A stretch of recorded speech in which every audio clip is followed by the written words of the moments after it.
இதெல்லாம் ஒரு பொழப்பு. எந்த ஜென்மத்தையும் திருந்தவே திருந்தாது. உனக்கெல்லாம் இதை விட ஒரு பெரிய வாய்ப்பு கிடைக்குமா என்ன? ஏய், இப்போ எதுக்கு நீ எரிஞ்சு விடுகிற? நீ சொன்னப்போ கூட ஏதோ பேராசையில் சொல்கிறேன்னு நினச்சேன்.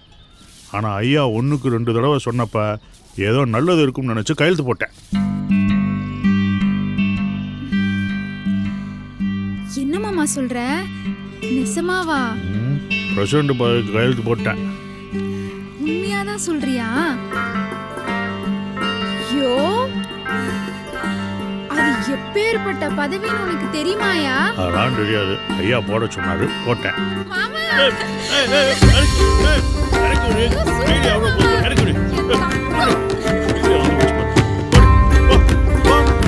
என்ன செல்வி பகல்ல படம் வருது?